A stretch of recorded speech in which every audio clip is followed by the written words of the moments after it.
Puis, ah, elle est où, Marthe? Ah, c'est ça. Alors, bonjour, Marthe, et puis bonjour, Pierre-Paul. Et puis, Marthe m'a dit de vous dire que ça avait très, très, très, très, très, très bien été, son opération, qu'elle n'avait pas de mal, qu'elle n'avait pas de douleur. Et puis, même en fin de compte, même elle me dit qu'elle était. Les gens qui l'ont accompagnée, là, euh, étaient tellement surpris de voir sa réaction. Madame chantait en entrant dans la salle d'opération. Fait que, je le dis d'avoir jamais vu ça. Alors, elle vous salue, puis merci beaucoup aussi. Puis, ça fait plaisir de voir Madame Janine aussi, là, parmi nous, tu sais, ce matin, là, du camp. Et puis, qui est gardienne du camp avec son mari. Fait que ça nous fait très, très plaisir. Bon, fait que, c'est ça. J'ai commencé une série d'enseignements avec le concours très précieux de Télésino. Hein, vous le connaissez, le Télésino? Et puis, j'ai déjà... mon but, c'est de passer à travers le livre d'Ésaïe. Alors, vous allez dire, ben, il est tombé sur le coco, là. Et puis, vous savez comment est-ce qu'il y a de chapitres dans le livre d'Ésaïe? Il y a 66 chapitres dans le livre d'Ésaïe. Fait que, mais c'est un tellement merveilleux que, puis, que je voulais vous le partager. Fait que, on y va chapitre par chapitre, ou des fois deux chapitres à la fois. Et puis, là, aujourd'hui, ben, je vais vous partager Ésaïe au chapitre 6. OK? Mais là, pour commencer, Isaïe, chapitre 6, ouais, ben c'est ça. Vous savez, je vous ai déjà partagé la vision du chapitre 6 d'Ésaïe. Tu sais? Fait que, ben, je m'étais dit, je vais faire une petite blague, là, tu sais, même si, tu sais, qui est-ce qui a déjà mangé du pâté chinois? Ah, OK. Mais qui est-ce qui a déjà mangé du pâté chinois une deuxième fois? Qui est-ce qui a mangé du pâté chinois une troisième fois? Fait que vous m'en voudrez pas si je prêche deux fois sur Ésaïe 6. Hein? C'est ça, c'était juste ça. Fait que... Pardon. Merci de rire. En tout cas, oui. Attendez plus. Bon, ça y est. Bon. Ésaïe chapitre 6. L'année de la mort du roi Osias. Je vis le Seigneur assis sur un trône très élevé, et les pans de sa robe. Oh, c'est vrai, je t'avais pas dit ça, Michel, là, mais on va lire le chapitre 6 d'Ésaïe.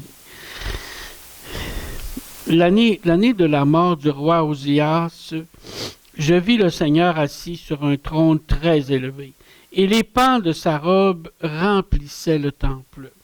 Le verset 2. Des séraphins se tenaient au-dessus de lui. Vous savez, quand je vous avais partagé ça, ben, je vous avais exprimé la différence entre les anges, tu sais, les séraphins, les chérubins, les archanges, puis tout ça, tu sais. Fait que c'est ça. Là, on voit, les séraphins se tenaient au-dessus de lui. Ils avaient chacun 6 ailes, dont 2 ils se couvraient la face, 2 dont ils se couvraient les pieds, et 2 dont ils se servaient pour voler. Ils criaient l'un à l'autre et disaient « Saint, Saint, Saint est l'Éternel des armées. Toute la terre est pleine de sa gloire. » Les portes furent ébranlées dans leur fondement par la voix qui retentissait, et la maison se remplit de fumée. On a vu dans notre étude, là, je pense que c'est sur Isaïe, dans les chapitres précédents, mais c'était quoi la nuée, la fumée, qui représentait justement la présence de Dieu. Vous vous souvenez peut-être, là, dans les chroniques, je pense que c'est au chapitre 2 chroniques, ou je ne me rappelle pas, je pense que c'est au chapitre 2, Quand Salomon avait fait la dédicace du temple, ben, la nuée du Seigneur était venue justement pour montrer l'approbation du Seigneur, pour montrer la présence du Seigneur. Vous vous souvenez aussi, quand le peuple d'Israël est sorti de l'Égypte, hein, la nuée de l'Éternel marchait en avant de lui. Puis de jour, puis comme une flamme de feu pendant la nuit. Puis quand les Égyptiens sont partis en arrière des Israélites pour les rattraper, ben, la nuée de l'Éternel s'est placée entre le camp des Israélites et le camp des Égyptiens, de telle sorte que les Égyptiens ne pouvaient pas rattraper. Puis elle éclairait, permettant au peuple de passer à travers la mer Rouge, puis que les Égyptiens ont suivi. Mais ça, c'est pour vous prouver, la nuée de l'Éternel, elle était là. Tu sais? Et puis, comme on vient de le dire, et la maison se remplit de fumée.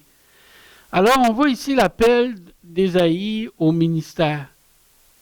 Quand il s'est vraiment... Le Seigneur a apparu comme dans le temple pour montrer sa présence, sa sainteté aussi. Alors, au verset 5, « Alors je dis, malheur à moi, je suis perdu, car je suis un homme dont les lèvres sont impures. J'habite au milieu d'un peuple dont les lèvres sont impures, et mes yeux ont vu le roi, l'Éternel des armées. » Devant la présence merveilleuse de Dieu, lumineuse de Dieu, extraordinaire de Dieu, ben là, à ce moment-là, Ésaïe a vu à quel point lui-même était souillé, était sali par le péché. On va prendre juste un petit exemple, là. Ne me tenez pas rigueur si ma science fait défaut un peu, là, mais un peu pas mal. Admettons qu'on allumerait là, des lumières ici, à l'intérieur, là, mais extrêmement puissantes, là. Mais là, qu'est-ce qu'on verrait? On verrait toutes les particules de poussière qui se promènent dans l'air. Est-ce que c'est vrai ce que je vous dis, là? Ou c'est à peu près ça, hein? C'est ça. Ceux qui font le ménage aussi, ils savent, hein? Et puis, en tout cas, puis, ben, c'est ça qui arrive. Quand Ésaïe a vu devant la splendeur de Dieu, il a réalisé à quel point il était impur. Comment il était impur. Puis il criait, pareil comme quand un lépreux arrivait dans la ville, qui criait « Impur, impur, impur ». Mais là, les gens disparaient tous. Ils ne voulaient pas attraper à la lèpre. Là, fait que c'est ça. Il dit, comme il dit ici, « Alors je dis, malheur à moi, je suis perdu, car je suis un homme. » Pardon. Pardon. « Je suis un homme dont les lèvres sont impures. J'habite au milieu d'un peuple dont les lèvres sont impures, et mes yeux ont vu le roi, l'Éternel des armées. » Mais des séraphins vola vers moi, tenant à la main une pierre ardente qu'il avait prise sur l'autel avec des pincettes. Il en toucha ma bouche et dit, « Ceci a touché tes lèvres. Ton iniquité est enlevée et ton péché est expié. » Dans le temple, vous vous souvenez, il y avait deux autels. Il y avait l'autel des holocaustes, puis il y avait l'autel des parfums. L'autel des parfums était directement devant le voile dans le lieu saint, à l'entrée du lieu très saint où était l'arche d'alliance.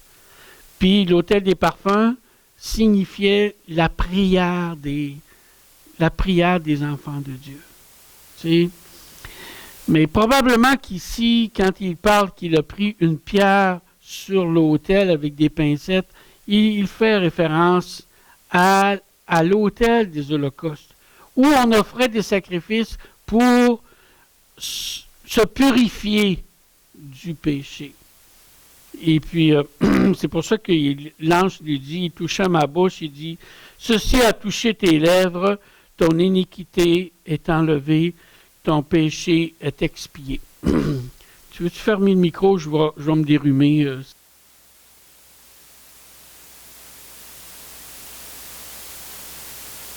Merci, Alain.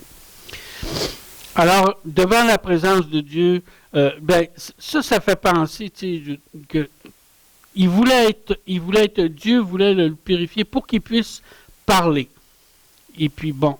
Alors j'entendis la voix du Seigneur au verset 8, disant, qui enverrai-je? Qui marchera pour nous? Moi, pour nous, ça me fait penser aussi, ça m'a toujours fait penser à la Trinité, ici, tu sais, mais peut-être tout le clan de Dieu, là. Je répondis, me voici, envoie-moi. J'ai vu dans une autre version, au lieu de dire me voici, il dit, je suis prêt. Envoie-moi. Hein, ça faisait penser un peu, c'était un peu différent avec Moïse qui disait, là, ben là, Seigneur, j'ai pas la parole facile, puis, tu sais, il dit ton frère. Fait que là, il dit, ah oui, donc quelqu'un d'autre, hein, tu sais. Et puis, mais Isaïe, c'est différent. Jérémie aussi, je me rappelle pas trop du contexte, mais Jérémie aussi était hésitant, puis tout ça. Mais Isaïe, il dit, ah, me voici, ben, envoie-moi tout de suite. Tu sais, mais je suis prêt. Il dit alors, va et dis à ce peuple, vous entendrez et vous ne comprendrez point. Vous verrez et vous ne saisirez point. Rends sensible le cœur de ce peuple. Endurcis ses oreilles et bouche-lui les yeux pour qu'il ne voie point de ses yeux, n'entende point de ses oreilles, ne comprenne point de son cœur, ne se convertisse point et ne soit point guéri. Allez là, c'est tout un scénario, hein? Je dis, jusqu'à quand, Seigneur? Là, Isaïe, il semblait être découragé, là. Tu sais? Jusqu'à quand? Et il répondit, jusqu'à ce que les villes soient dévastées et privées d'habitants, jusqu'à ce qu'il n'y ait personne dans les maisons, et que le pays soit ravagé par la solitude, jusqu'à ce que l'Éternel ait éloigné les hommes et que le pays devienne un immense désert. Et s'il reste encore 1/10 des habitants, ils seront à leur tour anéantis. Mais comme le tébérinth et le chêne conservent leur tronc quand ils sont abattus, une sainte postérité renaîtra de ce peuple. Quelle espérance merveilleuse. Quand Dieu annonce un jugement, il annonce aussi tout le temps une solution pour en sortir. C'est vraiment extraordinaire. Ici, on va lire un passage, Michel, dans Matthieu chapitre 13. Et puis,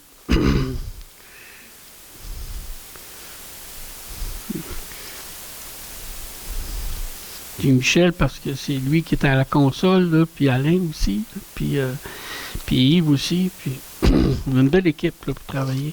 Merci. Dans Matthieu chapitre 13, vous allez vous reconnaître. Vous allez vous reconnaître, c'était quoi le Matthieu chapitre 13, c'est-tu verset 10 à 15, c'est un peu.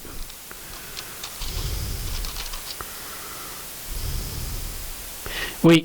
Vous savez, notre frère Pierre-Paul, la semaine passée, nous a parlé des paraboles. Et puis,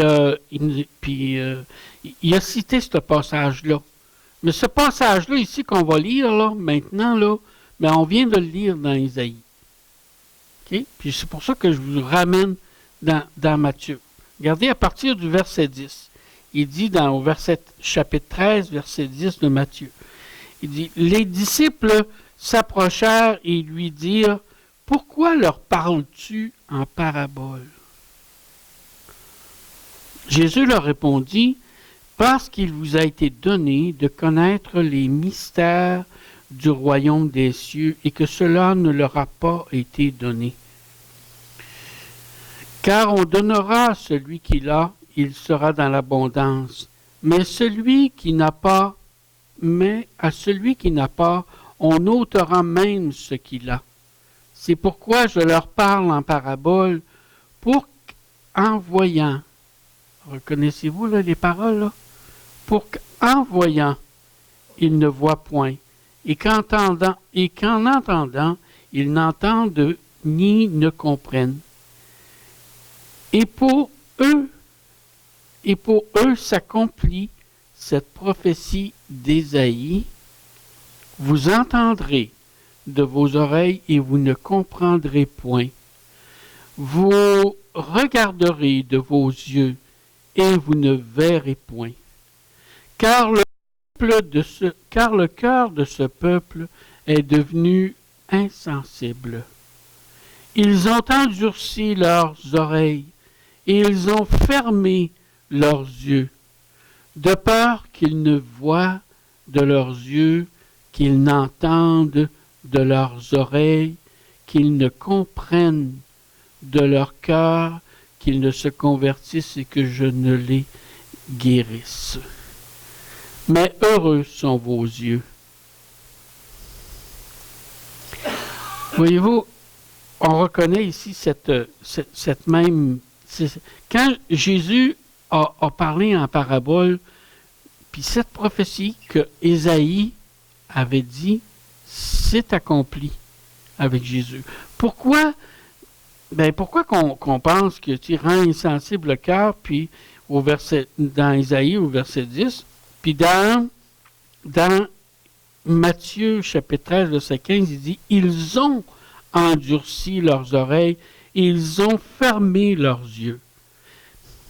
La façon que je pense qu'on peut comprendre ce passage-là, c'est pareil aussi, ce même passage-là, ce même élément-là revient quand Pharaon, là, il ne voulait pas laisser partir le peuple. La Bible dit que Dieu endurcit son cœur. C'est parce que quand on prêche l'Évangile, quand Ésaïe prêchait l'Évangile, puis même nous, aujourd'hui, souvent, quand on prêche la bonne nouvelle, ben les gens disent « Ah, ouais, c'est beau, c'est donc bien beau ce que tu dis. Hein? Mais c'est bon pour toi. Good! C'est bon pour toi. Tu sais, ça te fait du bien. Vas-y, avance. » Les gens ferment leurs yeux. On leur annonce la bonne nouvelle. Ésaïe disait au peuple qu'est-ce qu'il en était. Le peuple ne voulait rien savoir. Moi, je ne peux pas penser aujourd'hui aussi. Comment est-ce qu'on est rendu des fois qu'on prêche la bonne nouvelle et puis que les gens sont totalement indifférents, les cœurs sont fermés, les yeux sont fermés, les oreilles sont bouchées. Fait que ce passage-là me fait penser à ça ici, dans Ésaïe. Puis maintenant, il va dire ici, je dis, mais jusqu'à quand, Seigneur? On revient dans Ésaïe, là, au chapitre 11. Non, pas ça pantoute. Au chapitre 6, le verset 11. Jusqu'à quand, Seigneur? Et il répondit, jusqu'à ce que les villes soient dévastées et privées d'habitants, jusqu'à ce qu'il n'y ait personne dans les maisons et que le pays soit ravagé par la solitude. OK, on continue encore un petit peu. Jusqu'à ce que l'Éternel ait éloigné des hommes et que le pays devienne un immense désert. On va regarder juste une minute, une petite vidéo, et puis qu'on va voir. Et puis vous allez voir, cette prophétie-là va s'accomplir. Puis on va la regarder. Est-ce que ça va fonctionner, Michel? Oui. OK.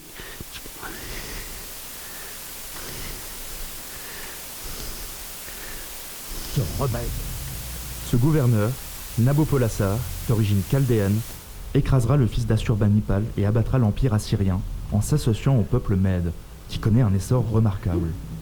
Les deux armées coalisées prennent Ninive en moins 612.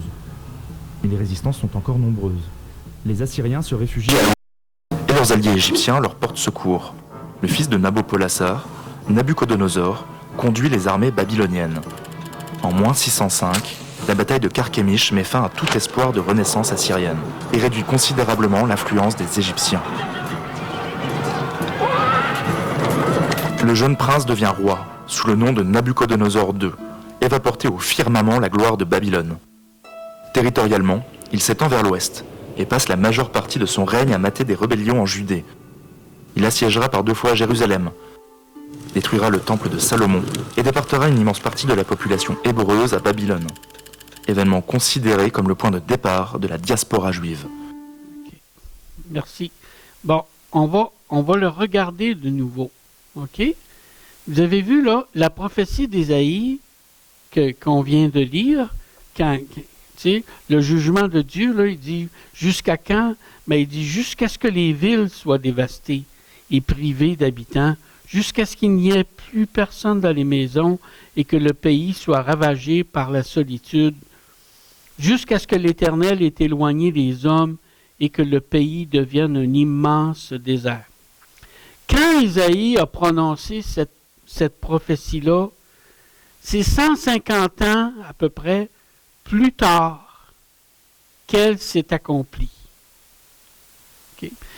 J'ai souvent parlé que le peuple d'Israël était un tout petit peuple, OK, mais qu'il y avait des grandes puissances qui l'entouraient. Ben, à l'époque, il y avait des Assyriens qui ont été reconquéris par les Babyloniens, puis les Babyloniens ont tous reconquéri aussi tous les peuples comme la Turquie qu'on dirait aujourd'hui, là, puis le terrain d'Israël, le Liban, la Syrie, puis jusqu'en Égypte. OK? Puis quand Nabuchodonosor envahit Jérusalem, ben c'est ça qui est accompli ici, qui s'est accompli là. Donc, Isaïe a prophétisé 150 ans, puis c'est arrivé 150 ans plus tard. Qu'est-ce qui est arrivé aussi? OK. Fait que je veux qu'on le regarde de nouveau parce que là vous allez peut-être... Oui?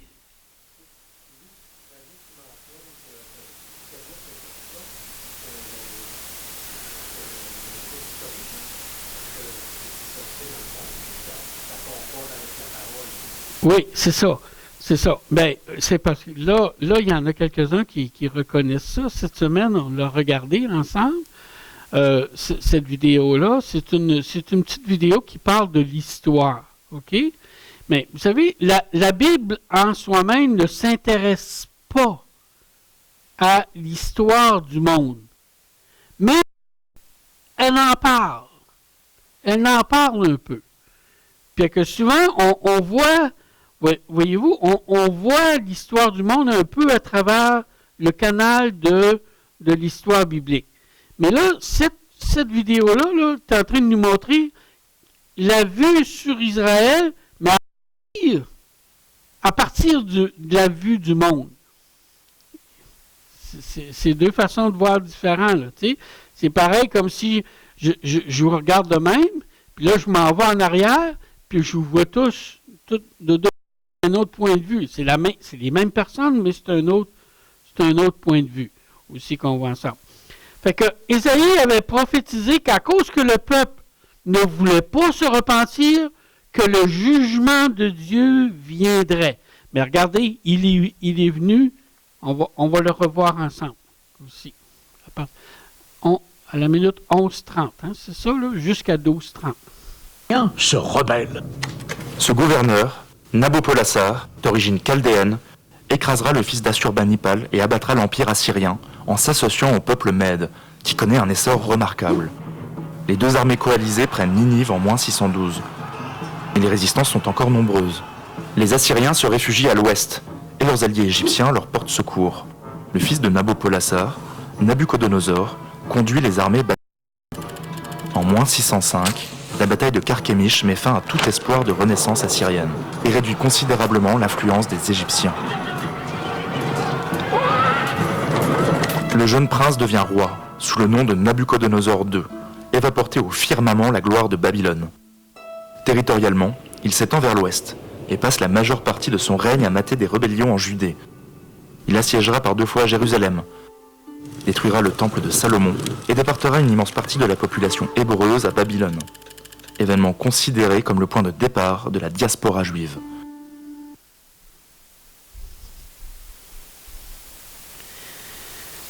Donc, je pense que c'est peut-être aussi à ça que Gaston me demandait de faire référence, là, que l'histoire du monde confirme ce que l'Écriture nous dit. Tu sais? C'est ça. Maintenant, regarde, on a vu le message d'Ésaïe. Le message d'Ésaïe, là, c'est un peu comme le message qu'on a, nous, à apporter aujourd'hui. Ça me fait penser, on va regarder, Michel, Matthieu, chapitre 3, versets 1 à 12. Ça me fait penser à Jean-Baptiste, quand il a apporté son message pour préparer la venue de Jésus. Matthieu, chapitre 3, quel verset que j'avais dit? 1 à 12. OK. En ce temps-là, ce qu'Isaïe avait annoncé, là, c'était pas Jojo, là. Hein? Ce que Jean-Baptiste avait annoncé, c'était pas Jojo non plus. Hein? Puis là, je vais l'appliquer tout de suite aujourd'hui, là.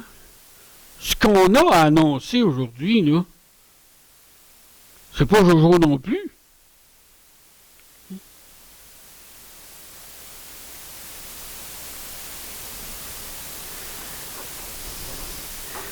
L'évangile de bonbons, là, vous savez ce que je veux dire? L'évangile, là, Dieu est bon, Dieu t'aime, puis Dieu, oui. Oui, c'est vrai, ça. Mais il y a d'autres choses aussi, là. Hein? Regardez Jean-Baptiste, on va le regarder ensemble. En ce temps-là, parut Jean-Baptiste prêchant dans le désert de Judée. Il disait, repentez, car le royaume des cieux est proche. Jean était celui qui avait été annoncé par Ésaïe. Encore, hein, voyez-vous, hein? Par Ésaïe, le prophète, lorsqu'il dit, c'est ici la voix de celui qui crie dans le désert. Préparez le chemin du Seigneur, aplanissez ses sentiers. Nous autres aussi, il faut préparer le chemin du Seigneur, là, parce qu'il s'en vient, là. Hein? Jean avait un vêtement de poil de chameau et une ceinture de cuir autour des reins. Il se nourrissait de sauterelles et de miel sauvage. Les habitants de Jérusalem et de tout le pays des environs du Jourdain se rendaient auprès de lui. Et confessant leurs péchés, ils se faisaient baptiser. Confessant leurs péchés, ils se faisaient baptiser par lui dans les eaux du Jourdain. Il prêchait vraiment un baptême de repentance. Il annonçait la repentance, puis pour signifier que les gens étaient prêts à faire un changement, un vrai changement de vie, là, ils se faisaient baptiser. Voilà, tandis que notre baptême, nous, c'est pour dire que le changement s'est fait dans notre vie. Okay? Mais voyant au verset 7 venir à son baptême beaucoup de pharisiens et de sadducéens, ils voulaient avoir bonne presse, là, puis faire bonne figure, puis leur cœur n'était pas changé. Il leur dit, race de vipères, qui vous a appris à fuir la colère à venir? Prenez donc du fruit digne de la repentance. Et ne prétendez pas à vous-même, oh, nous avons Abraham pour père, ce que je vous déclare de ces pierres-ci, Dieu peut susciter des enfants à Abraham. On va arrêter là ici. Vous savez, souvent j'avais une anecdote. Quand j'étais dans les provinces maritimes, on faisait partie d'une grande association d'églises. Puis on avait des réunions. Puis il y avait un frère dans le Seigneur qui était venu avec moi, puis on parlait avec un monsieur. Et puis, tu sais, eux autres, là, pas longtemps, là, cette association-là, qui avait des églises chrétiennes, là, puis tout ça. Fait que mon frère demande au monsieur, il dit, on parlait d'une personne, là, je me rappelle pas, là, tu sais, on parle. Mais il demande, il dit, cet homme-là, il dit, es-tu chrétien? Puis l'autre, il répond, il est baptiste. Es-tu chrétien? Je ne le sais pas. Mais il était baptiste. Parce que c'était de père en fils. Puis tout ça, tu sais. Mais c'est bien pour dire aussi, eux autres, ils disaient, ben, oh non, pour Abraham pour père. Ah oui. Où est-ce qu'il est votre cœur, là? Tu sais? Ça me fait tellement penser aujourd'hui, là. Tu sais, oui, pour nous autres, il y a une réflexion à apporter. Mais aussi pour tous les gens qui nous entourent. Tu sais? Ils se disent, comment est-ce qu'il y en a qui se disent, allez dans Alma, là. Allez dans Alma, allez partout. Allez leur demander, est-ce que vous croyez en Jésus-Christ? Ben oui, Jésus-Christ. Tu sais? Voyez-vous ce que je suis en train de vous dire aussi? Fait que le message que Ésaïe avait apporté, c'était comme ce que Jean-Baptiste avait à apporter. Puis c'est comme ce que nous aussi, on a à apporter. Là, on peut continuer. Il est juste 10h moins 5, là.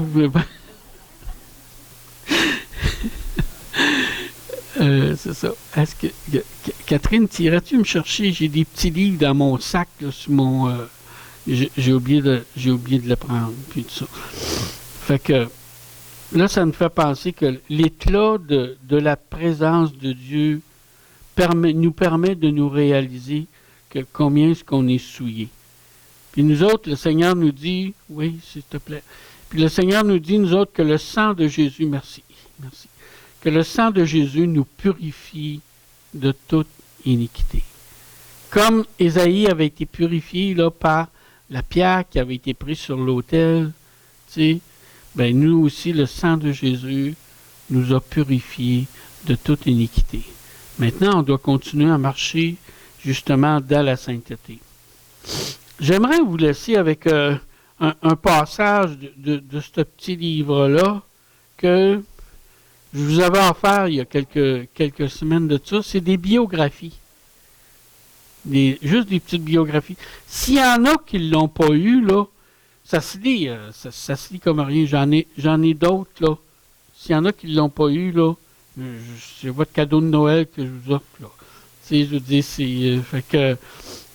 vous viendrez, on en prendra. Puis à la page 22, je relisais ça, puis on va terminer là-dessus, en tout cas. C'était un... Monsieur Edward McAndrew Barnes, qui a vécu de 1835 à 1913. Et puis, on dit de cet homme-là, la prière façonne l'histoire. Non, c'était le titre du livre, là, c'est ça. Mais ce monsieur-là, ce monsieur Barnes, disait, les réveils figurent parmi les droits privilégiés de l'Église. Les réveils figurent parmi les droits privilégiés de l'Église. Un réveil signifie un pasteur avec un cœur brisé. Un réveil signifie une Église sur ses genoux confessant ses péchés. Les péchés des individus et de l'Église, confessant les péchés de son temps et de la communauté. On va terminer dans Daniel, au chapitre 9. Excusez-moi, j'avais dit qu'on terminerait, mais j'ai encore un passage. Dans Daniel, au chapitre 9,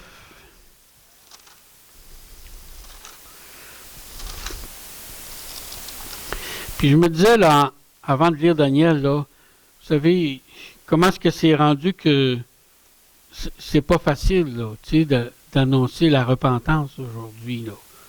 Tu sais, ça devient plus difficile. Mais un salut sans repentance, là, c'est un évangile de bonbons, là. Tu sais, c'est vraiment... Il faut prêcher la repentance. Pour que les gens... Si on veut que les gens comprennent qu'ils ont besoin d'un sauveur, ben, il faut qu'ils comprennent qu'ils sont pécheurs. Hein? C'est ça qui est... C'est ça là, qui change. Tu sais, si je me pense bon, là, puis... C'est ça. Mais là, Daniel, lui, le peuple avait été puni, là. On l'a vu là, dans la petite vidéo tantôt, le peuple avait été puni. Dieu avait retiré sa protection sur le peuple. Alors, le peuple, les autres peuples autour de... On n'ont fait qu'une petite bouchée d'Israël, tu sais. Et ils les ont emmenés en exil, puis en tout cas, c'était vraiment là... C'était vraiment dur, là. La petite vidéo, là, c'était juste cute, là, ce que je vous ai montré, là. Il y avait des choses qui n'étaient pas très agréables, là, tu sais. Bon. Fait que là, le peuple avait été déporté, puis presque 70 ans après, Daniel était là. Il avait été dans les pays qui avaient été déportés. Puis regardez qu'est-ce qu'il dit ici.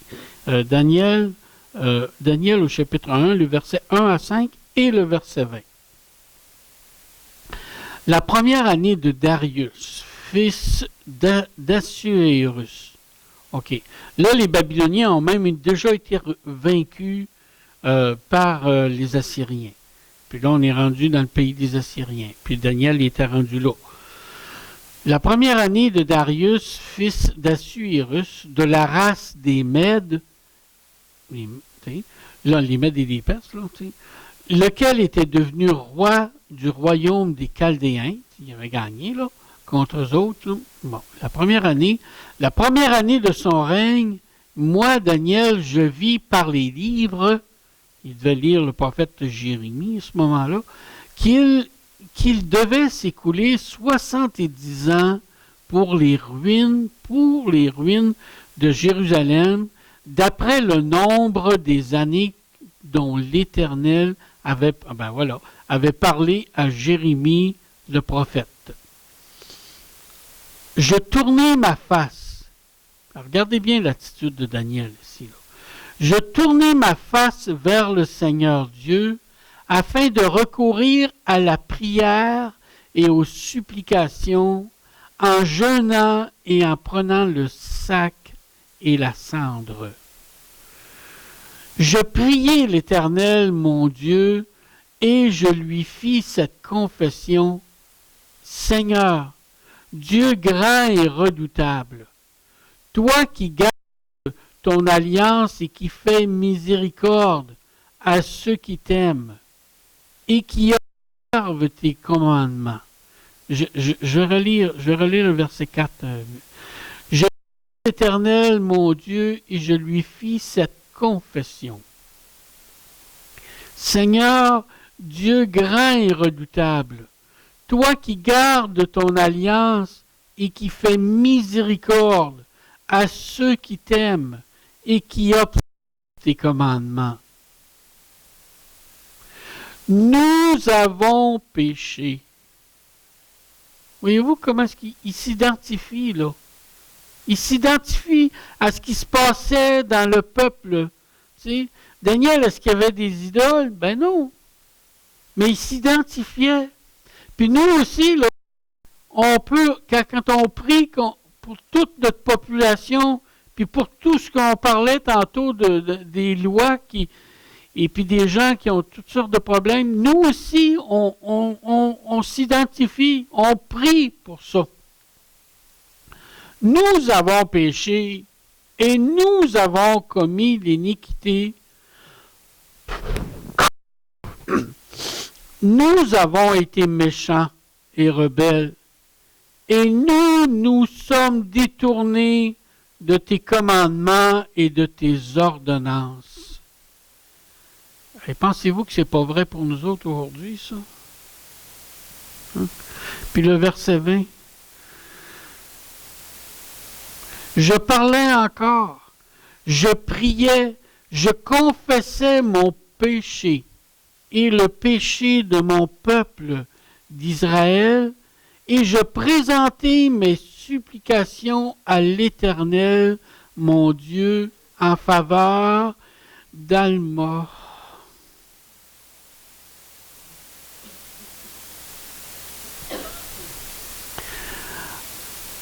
De Saguenay.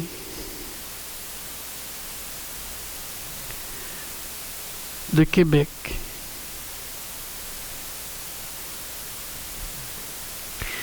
Je présentai mes supplications à l'Éternel, mon Dieu, en faveur de la sainte montagne de mon Dieu.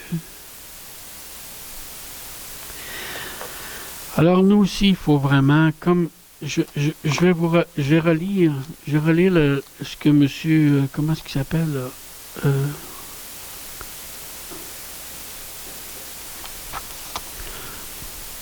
Monsieur Baum a écrit. Un réveil signifie un pasteur avec un cœur brisé. Un réveil signifie une église sur ses genoux, confessant ses péchés, les péchés des individus et de l'église, confessant les péchés de son temps et de la communauté. On demande au Seigneur vraiment de nous entendre, puis de faire en sorte, le temps passe là. Fait que c'est important qu'on se mette devant le Seigneur puis qu'on soit sérieux là. Tu sais, que nos familles là, savez-vous que si les gens vont pas au ciel, ils vont où là? C'est pas très populaire de dire ça aujourd'hui là. Tu sais. Mais c'est important qu'on le réalise, par exemple. Puis qu'on ajuste nos flûtes. Je ne vais pas mettre de fardeau sur vous, là, pas du tout. Mais que le Seigneur nous utilise pour sa gloire à annoncer la bonne nouvelle. Bien, Seigneur, je te remercie pour Ésaïe. Je te remercie pour Jean-Baptiste. Je te remercie pour Daniel. Je te remercie, Seigneur, pour M. Baum. Je te remercie pour tous ceux et toutes celles que tu as levés pour annoncer la bonne nouvelle de Jésus-Christ et prêcher la repentance. Mets ta protection sur nous, ta sagesse, Seigneur, et ouvre nos cœurs, Seigneur, pour que nous puissions vraiment avoir un fardeau d'annoncer la bonne nouvelle, d'annoncer la repentance. Que ton beau nom soit loué, Seigneur. Amen.